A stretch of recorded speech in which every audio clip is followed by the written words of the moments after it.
got seasons. Yeah, man. we got seasons. That's one condition. Yeah, and then we living on top of each other. You know what I'm saying? Yeah, that too. You know. Yeah. Now you got your record coming out, man. Your next record. Yeah, it's called Victory Lap. What's your fascination, man, with marathons and Run a races and Run a victory lap. laps and marathon too? And Nah, I just you run, man. I don't like literally run, but I just tell the truth, man. And I don't mean that, no pun intended. No. That just You know came what out. I'm saying? Yeah. Nah, but I try to tell the truth, man. Right. And I figured that at that moment when I made the first marathon, that was what I told myself, you know, because the label situation didn't work out. We did a big build up to release the album and Right. it didn't come out. And I just looked at my life and looked at, like, you know, my experience up until that point. And, you know, you can't really judge a situation by short term. Right. I related to the streets. A lot of my homies was like the man for like 2 summers. And you thought that was it, like this nigga's the man. Not even that. I just seen niggas following them, Right. and going to do what they did, Right. and then everybody ended up getting washed and missed 10 years, Right. 15, 20 years. Quick. So I used to say that on the street, it's a marathon. You know what I'm saying? Y'all It's niggas, not a race, it's a y'all marathon. niggas pay, yeah, do what you do. Right. But, you know, it's a marathon, slow money. I'm going to do mine how I Right. get mine. Because niggas was robbers and go running in banks and, you know what I'm saying, running in spots and all that. And sometimes they'll come back the man Right. for a couple months or a year or a summer. But then a lot of times, you know, the nigga that just stayed down and was just hustling consistently ended up, his run ended up being way Yeah, long. yeah, exactly. He had to run because Exactly. he stayed down and he did what he did and he knew what his game was. Right. And he stuck to his script. So the race ain't over, but now you feel it's the victory lap. Yeah, just because, you know, I think that, again, the title came out of me, my situation at Epic, not, you know, taking his full, you know, coming to fully Did to that hurt your fruition. spirit, man, a little bit? Nah, it made me like, you know, I think it was just let me interrupt you. My fans hate when I interrupt. Nah, go ahead. But I want to give it some context. Yeah, You're an artist. yeah, You're in this bubble. yeah, You're creating music. Every artist that's starting out, you know, the gold ring, the shit that they living for is to get signed. yeah, And then if you get signed by a major, then Yeah. you made it, right? Yeah, for sure. So you get signed by Epic. yeah. You like, yo, I just won the lotto. I mean, And then you realize there's levels and levels and levels and levels to this shit. And most cats at the end of the day might come out of that situation broken. yeah. That's what I wanted to interrupt you about. Nah, I mean, for one, you know, I never wanted a record deal before I got one, Okay. ever. I always looked up to Master P, Birdman, and Jay-Z. You know what I'm saying? Them was my, like, niggas I looked up to. You know what I'm saying? And I never wanted a deal. I got, you know, situations happened in my life, like my brother going to the pen, our spot getting raided, us having legal problems, going through cases, me ending up being on the run at the time when a deal was offered to me. Like John Shapiro, who How you be on the run with offers, man? nah, like, because I had music on MySpace. Right. You know what I'm saying? I was, you know, Was you making the meetings and looking over your shoulder? I wasn't going to the meetings. I wasn't going to the meetings Right. because, you know, I had Nipsey. for real. Yeah. Like, I was 19 and I was knee deep in the streets and Right. I sold all my shit and bought studio equipment. And niggas was looking at me crazy. I just had a convo with Jeezy and he was saying something that I really related to. Right. You know what I mean? Like, niggas was looking at him crazy. Right. And I dealt with that too. Like, niggas was looking at me crazy. Like, what, you about to rap? Yeah. You know what I'm saying? And it was always something I knew I was good at and had a passion for. But 13, 14, I thought I was ready. It didn't happen. I'm like, fuck that. I'm getting money. Right. And then got with the bullshit. And so when I turned 19, I was like successful as a hustler. And I sold all my shit and invested in the studio and put years into recording, creating, Right. you know, investing in my company, buying posters. What booking gave you out that venues. foresight, man? Did you knew that at a certain point you couldn't do that shit forever, or was the call for being an artist that much strong? It was both of them, and then this is what I also realized, and this is real. You know, some niggas can go do life and it don't really bother them. You know what I'm saying? Right. Because then when they was first born, they knew I wasn't finna be shit. Right. And through their whole life, they accepted that they wasn't finna be They got shit. institutionalized at an early age. Yeah, whether it was their upbringing or their lack of belief in their creativity, Right. whatever. Me, I wasn't that dude. Right. I always knew I was bright. I always knew I could do whatever. Yeah. I was good at anything I focused on. So when I focused on the streets and hustling, I was good at it. But I always knew that If you focus on something else. anything else, I would be as good at it or Right. better. Right. Only difference is these other things, you know, they a might have marathon. more, you might. They not sprints. They might don't have more longevity. Absolutely. Right. You know, they don't end, you know, the way that these other things end. So that was my mentality, Right. you know, and I was just like, if I go get washed up, it's gonna really hurt me. I got niggas that's doing life that really could have been like dope rappers. Right. That could have been like basketball players, and they doing life. And Right. you know, them niggas is the ones that they really getting tortured in there. Right. You know what I'm saying? So I was like, it'll hurt me more than the average one of my homies that go to jail. Right. Just because of the way I view myself, my image of myself. And so, like I said, when I was 19, I just dedicated myself to it. I was sitting on my car on Crenshaw and Slauson. We didn't have no shop. That was our corner where we hustled at. And I was sitting on the hood of my car. And I was just like, you know what I'm saying? Fuck it. I'm about to just do this shit. Just like that. And I had always thought about it. And like I had like put something in myself to block out them thoughts of going to do something positive. Right. Like, fuck that. Get money. Right. Fuck that. Right. Get money. And I just eventually, I guess the levee broke, and I was like, that shit is real. That voice is something you need to listen to. Yeah. Sold all my shit, devoted my time and energy, did everything I could do, put all my resource toward it. And then I'm about 22, 23, the police raided the spot, take my brother to jail. He go do 3 years in the pen. They put a gun case on me. I already had gun cases, so I had to fight that. Took all my equipment. You got good aim? No, you know, I wouldn't. Allegedly. No, it wasn't a discharging. It No. was a I'm saying. I'm possession. just saying hypothetically. Did you have good aim? I mean, you know, I can shoot a hoop. I can shoot basketballs pretty well. You know what I'm saying? No bricks. Yeah. Nah, but, you know, and that right there just frustrated me to the point, and it was like an emotional decision. I was just like, fuck this shit, because I was already sacrificing so much at a young age. You seen your brother going through bullshit and the whole nine. You know what I'm saying? And it was like, I was sacrificing, you know, getting money to do something I believed in, and then they ended up, it was like no happy ending. They took my shit, I was back on the block, I started selling work again.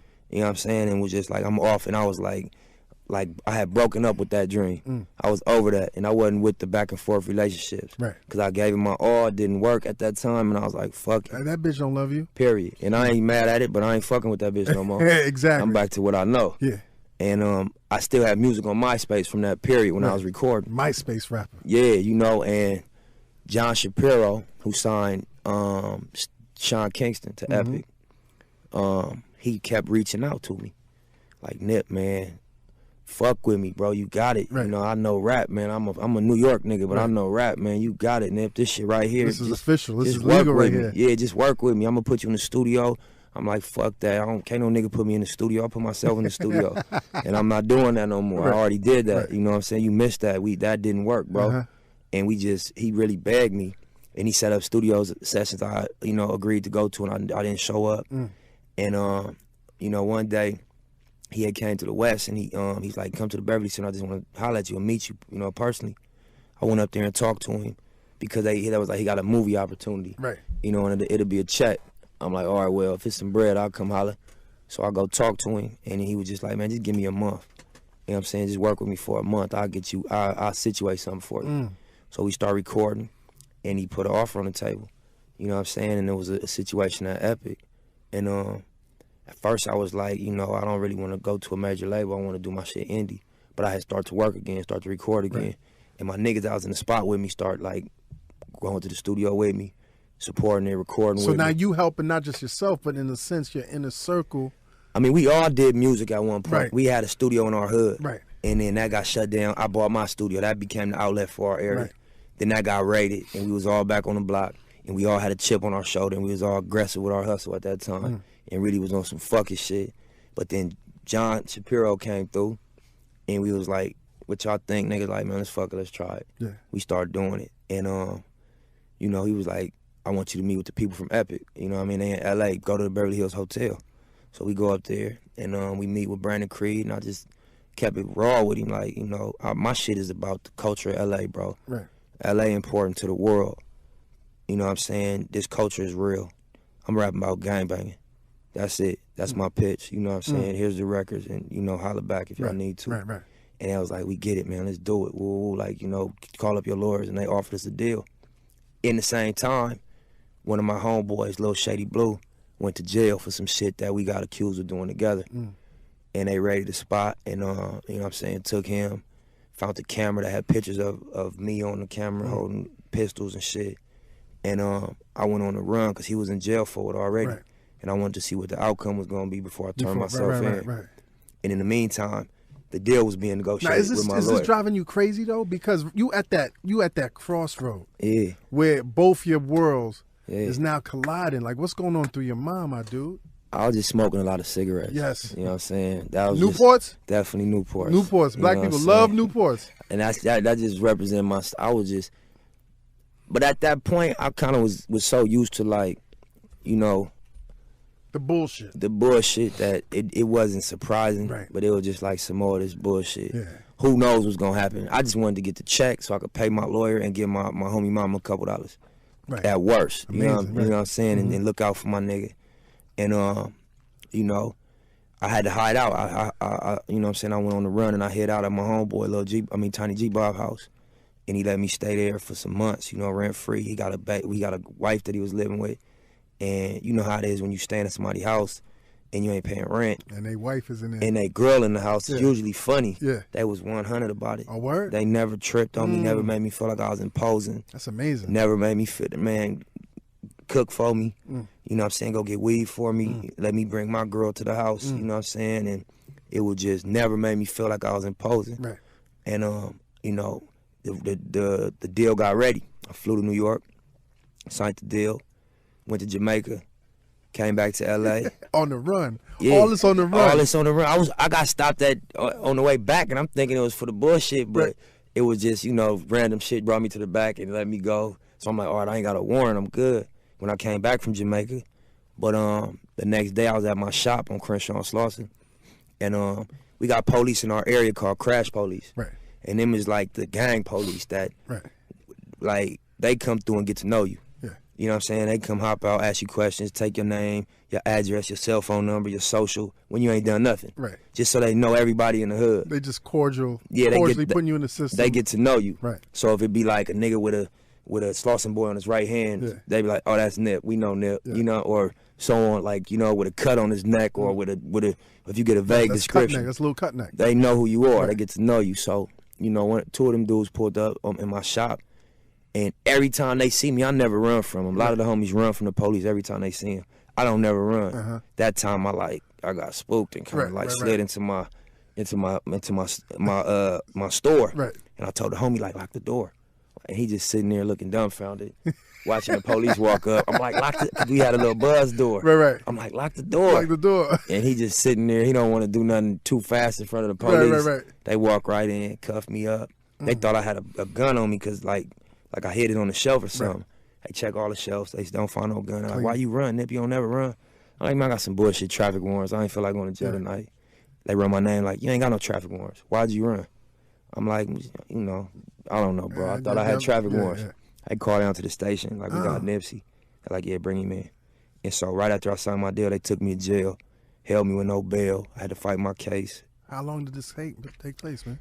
You know, I ended up doing like 90 days, but, you know, for the first, I couldn't bail out, so, because I was on probation already. Right. And my homie had already took 4 years for the same case he was on with me. Right. But I paid my lawyer. I got like a high-powered Jewish lawyer. He came through and, you know, he got me a probation violation, a 90-day probation violation. I had done like 60 days already. So I had to do like 30 more days after my violation was up. So you ate that? Yeah, you know. But the whole time I was in there, I didn't know the outcome. I know my boy just took 4 for the same case. You could be looking at 4 or whatever. I expected at least 3 because his joint suspension was for 4 years. Mine was for 3. So I'm expecting 3. I'm like, I fucked my deal off. At least I could, you know, look out for my nigga family like my plan was. But then I got out. So when I got out, I flew to New York and we did Bullets Ain't Got No Names Volume 2. You know, we just went hard. We ain't writing none of that shit. I just went in the booth and was just talking shit. We did Hustle in the House. We did most of the records that I got known for in New York, fresh out the county jail. And you knew at this point you was done. You was out. Yeah, I spent a lot of time with myself when I was in there. Like the first 18 days, I was in medical, and that's like a one-man cell. And they don't bring you out because they got to like quarantine niggas and shit. Yeah. And so I was in there kind of like stressing, like I just signed the deal, just came from Jamaica. Now I'm sitting in my cell by myself, 24 hours a day. They don't need, you ain't got a phone in your cell. Only time you come out is a pill call. You know, so I was faking like I was sick so I could just come out and take a pill and just breathe some air and shit. And so I just was like, man, like I'm tired of this shit, you know. I was young, but I felt like I was burnt out. You felt like an old man, right? I was tired of that shit, you know, and I was just like, I made a whole lot of promises. Like, if I do get my shit straight again, I'm a stand up to the moment, you know? And so then I got out, and we did the first leg of, you know, what I got known for in the rap game. The Bullets Ain't Got No Names. Bullets. Hustle in the House. As a matter of fact, I was talking to Charlamagne today, man. He gave you a shout out in terms of that Bullets shit. Yeah, that's the homie, man. Yeah. You know, but that was that space. And then, you know, I believed in it again when I got out. I got a lot of love. I got a lot of, you know, the industry embraced me, right, across the board. And then the shit happened with Epic. Right. But at that point, I had learned to just, like, keep going. You've been through you've been through the fire. I've been through what I felt was the worst already. Right. So I was like, shit, you know, I could still make music. I still get money. Right. I still got fans. I could drop my own shit. Right. I always wanted to be indie anyway. Right. So this might just be so poetic Epic put justice. the battery in your back in a sense too. Absolutely. Yeah. You know what I'm saying? And so once the point came when it was like the point of no return, we knew we couldn't move no further. I was like, man, look, don't hold me up. Let me go. That was like, man, cool. Sent the paperwork to my lawyer and gave me my release. You know what I'm saying? And since then, the marathon came out on December 21st, 2010. That was the release date we was promoting for my album. So I dropped my music the same day that we was planning on dropping the album in 2010. Right. And we just been pushing independence since, you know. Nah, and it's been working, man. Absolutely. Listen, man, I could talk to you. Yeah. All night. I could really talk to y'all all Yeah, my night, bad man. for being long. No. I'm my bad for keeping y'all here. Nah, it's good. And you know, I want to wrap this up because, Yeah. like I said, man, we could go all night, man. But I got to commend you That's what's on the last time you got arrested, man. Yeah. You was standing up for Trayvon Martin. Well, that was the headline. I'm not gonna take false credit. Right. Okay. You know, this what really happened. I was driving down Crenshaw. I got no tent on my car. Mm-hmm. Crenshaw is a street that run through 4 or 5 different neighborhoods. Right. So, you know, I got to, you know, the Bloods, the BPS, is like the Jungles. And a lot of niggas over there got a lot of love for me. Mm-hmm. But somebody threw a bottle on my car. And off instinct, I just hopped out. You know, I had a blade on me. And I just walked up to the group, like, which one of you niggas threw that bottle? And niggas was like, they seen my blade on me and shit. I'm like, I ain't set tripping on none of you niggas. I ain't over here on that. Who threw that bottle though? Right. They're like, man, there's kids out here, there's women out here. But it was a helicopter up because of the Trayvon Martin rally. It was like a heavy police presence. Right. And the helicopter seen me with something in my hand and thought it was a gun. And so everybody was just sitting around. Nobody wanted to own up to it. So I'm like, y'all niggas gay. Hop back to my car. You know what I'm saying? And drove down King. Right. And when I looked in my rear view, I'm like, whoa, it's like 50 police behind me. The helicopter chasing me. I'm like, what the fuck? I pull over. I'm like, I know I ain't really committing no crime. Right. I hopped out with a knife. That's not really a crime, you know. But I'm like, cool. It's a little crime. What's the crime? I mean, attempted what? Attempted nothing. I ain't swinging nobody. I just had my knife in my hand because it was deep, you know. Right. But they pulled me out the car. Oh, the helicopter said they seen you with a gun. Oh, okay. Cool, search my shit. Right. I don't got no gun on me. And that was that, you know what I'm saying? But then, you know, people like, that's Nipsey. Leave him alone. You out here for Trayvon. All that. And they ran with that shit, you know what I'm saying? And I wasn't going, I ain't, like, TMZ asked to make a statement. And I thought about it, like, I'm not finna tell what really happened on TMZ. And I'm not gonna just lie, act like I was out here repping for Trayvon, even though I believed in it. Of course. I wasn't, so that would have been some fraud shit for me to run with the publicity. So I was just like, I'm gonna be cool about that and not say nothing. All right, man. Yo, yeah. I mean, yo, what else y'all want to talk about? I mean, y'all have been great guests. Thank you. And y'all, I just love the momentum, man. Like I said, like I could talk to y'all for hours. I'm not gonna keep y'all here, but like, do y'all have any announcements, anything that y'all want to put out there? Other than, you know, we gonna continue to support Crenshaw. You know, me and KC got a lot of big things we doing together. Nice. And Victory Lap gonna be the album 2014. You putting a book out with that? Damn, you got the scope. Yeah, how you know that? Come on, man. Yeah, my niggas on deck. You put a book out with that? Yeah, I am. I wrote a book called The Marathon. Okay. You know what I'm saying? And it's like 3 different textures to the book. It's like 16 stories and essays, not stories, but like what we just talked about. Right. Like 16 different topics that I touch on about my marathon. Right. My life story. And the price point on this, because I know you're not putting a book out and a CD for just $100. I know you upping up the ante. Yeah, it's gonna be under the Proud to Pay campaign. Okay. It's gonna be the second installment of that, and in it you're gonna get the Marathon 1. Okay. The Marathon Continues and Victory Lap with the book. and we gonna announce the price. You know what I mean? Okay. At a later date. Okay. You know what I'm saying? Okay, so save your money, fans, right? Yeah, man. But then you can get the music free or on iTunes too. Like I'm gonna still give people options. Yep. It'll just be for the people that want a piece of that history. Right. You're really changing the game, huh? Yeah, he is. Y'all are really changing the game. It's amazing to hear this, man. He is. Like y'all just inspired me. That's what's up. Like really, thank you. That's the best compliment I could get. I tell people that a lot, man. Like when somebody say I'm inspiring, that's what's up. If you ever get tired of rapping, man, you might become like an inspirational speaker, man. Most definitely. I see you going to every place, man. That's what's up. Talking to these kids and these grown ass men, and giving them some hope, man. Giving them some life. That's big, man. I'm for that. I'm up for that for sure. Definitely. Well, thank you, Karen Civil.